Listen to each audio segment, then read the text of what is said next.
I was wondering how long it was going to take to get how many of these guys are going to play next year. I don't know. I don't think there's anybody in this room that knows who's going to play next year. So we wouldn't have signed them if we didn't think they could play here. And as I tell guys all the time, you know, we don't sign guys to redshirt. I've never gone in a home and said, hey, listen, we're signing you so you can come to our school and sit on the bench for the next 2 years. That's not a good selling point. We get guys that come in here that can want to compete to play, and you know, when they come in and compete, they make the guys here better. Competition is a coach's best friend. So they understand that coming in here. They're either going to push the guys who are here to play, make them better, or they're going to go right by them and get on the field. I don't know who that's going to be. And, you know, if we didn't think that they were going to come in and either physically, by talent level, if we didn't think they could play for us early, we won't recruit them.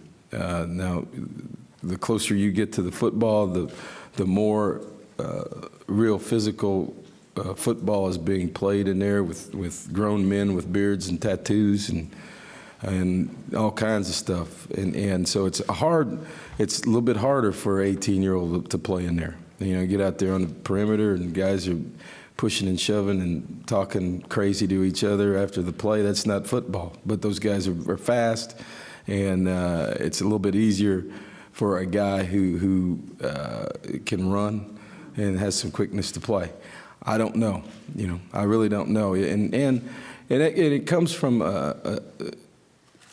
really a situation where the reason we didn't sign some more guys is I really wanted to take a look at where we are when it comes to our schemes through spring football and evaluate our talent level and see where we're deficient. You know, everybody talks about our defense being a problem, and then you look statistically and you say, well, you got to get some help up front.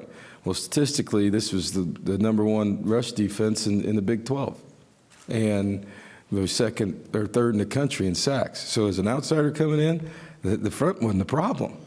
So, you know, I mean, statistically, you got to do something about the back end, and I think you know, us adding, in my opinion, probably the best corner in the state, and because Tremaine has been here since January, a 6'1" corner, we already had that, and Jacobs, a junior college player, 2 guys that can play man-to-man, 2 pure cover type guys, not physical guys, but might enable us to get another guy in the box and play some more man and some 9-man, 8-man fronts. So in my mind, we addressed some issues on defense that I think were critical by adding depth to the front and getting some corners in here that can cover.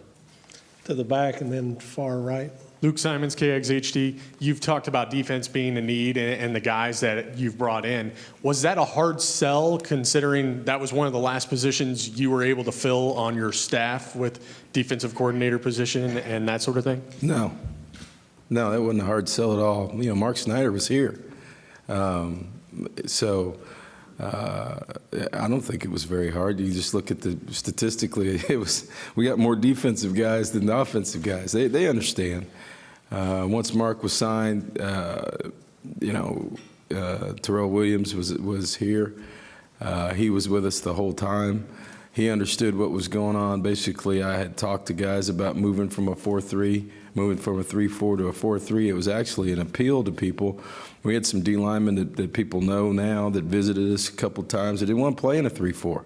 It's very, very different. You know, the 4-3 was appealing to them. We didn't get them all that we wanted, but we were able to swing a couple guys and open the door back because we had moved to a 4-3. So, no, it wasn't very difficult at all. The style of play that we were able to have. And you got to remember, as I said, when you say he was one of the last guys to be hired, he was hired before the dead period was over. There was nobody that could get in a home before, the middle of January. So for everybody here, it took a long time. For a player, you couldn't even go visit them. They couldn't come visit us. There's nothing different than a phone call, one phone call a week, and these players and these parents wanted to see somebody face to face. So it really didn't matter. By the time that we went out to actually visit, defensive players, Mark Snyder was in place. All right. Howdy, Coach. Taylor Ham, Gig'em 24/7 right here. Just your offensive prowess at U of H. Can you just highlight the offensive playmakers you got coming in, Trey Williams and Thomas Johnson, Sabian Holmes, and even Edward Pope, and how excited you are to have that type of talent to coach and hopefully put a lot of points up on the board? Well, they're guys that understand what we do, what we have done at different places. Matt's here. A lot of these guys we tried to recruit at Houston, and I think they threw our mail away or didn't return our calls. And then we got here, and all of a sudden they answered the phone. That's just the difference, and that's the reason I'm here, and the reason that they're coming here. They're exceptional players, every one of them. Trey's as good as advertised. One of the best players statistically in history of the state of Texas, running back wise. So. He's not a very big guy. Could probably be a 10 to double-digit touch a game guy early in his career, and as he gets bigger, maybe getting closer to 20. And that's not necessarily carries, but many ways for him to touch the ball. Very quick, very elusive, and surprisingly strong for a little guy. Thomas, in our opinion, is one of, if not the best receivers in the state. Fast, quick, strong hands, 6-foot guy, 180 pounds. Here's a guy that can play all positions on the perimeter for us, all 4 different receiver spots. So we can move him around, do some great feet. Just an explosive player. That's why he's rated where he is. That's why everybody in the world tried to recruit him. And I'm very, very excited about that, quite frankly, because of the opening back up what I think is one of the great programs in the Metroplex at the Skyline High School and Reggie Samples. They got guys every year that can play for us. So I guess that's my plug for next year. I can't name any names, but Coach Samples' family has gone to school here. He's got 2 daughters that have graduated and from that are Aggies, and hopefully we'll have another one that will graduate from here 4 or 5 years from now. So that's my shameless plug without giving a name. But Thomas is advertised, and who else do you ask about? Yeah, the rest of the guys, we wouldn't have recruited them if we didn't think they could play. Nobody knew who Sabian Holmes was. We watched the video. We were watching the game, the state championship game. Here's a guy who plays every snap against Hightower, corner and wide receiver. We evaluated him. We didn't care who recruited him. Did some background investigation on him. He's from South Lake Carroll. He's used to winning. As it turns out, I think he was committed to Baylor. We got him on campus. His dad really had a hard time with it because he was a Longhorn, played at Texas, did not want him to come here, and made that very, very apparent. Was at the point where he actually would rather him go to Baylor than be an Aggie. That's how serious he was about it. And we kind of talked to him a little bit about it, and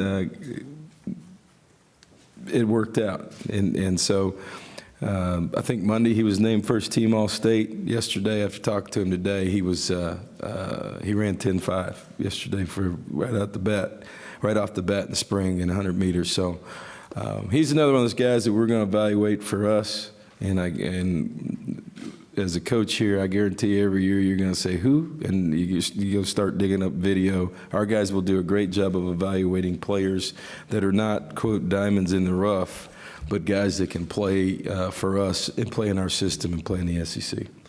Chuck, and then we'll come down front. Chuck Carlton, Dallas Morning News Coach.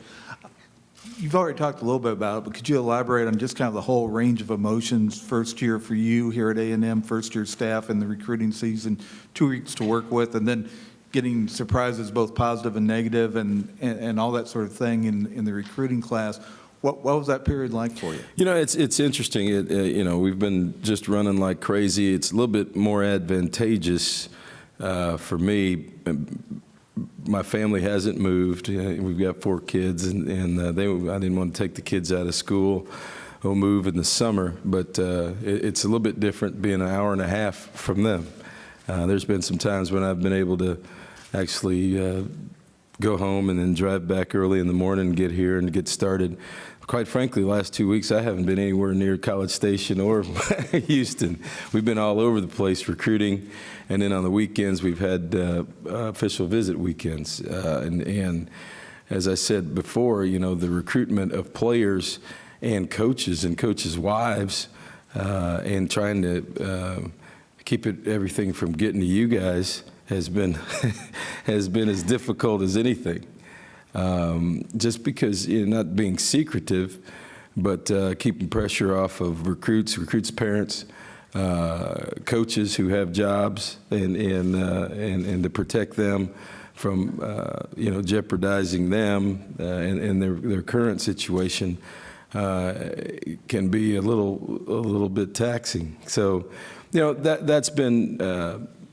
that's been difficult, but that's all part of it. I think we'll take a deep breath here now, this weekend, give these guys a couple days off, let them get back to their families, do some things, and I will too, and then we'll hit the ground running next week by installation-wise. I mean, by installing our offense, defense, and special teams plans, keeping our staff really getting together, figuring out what we're going to do, and implementing those plans, and then getting ready for spring football.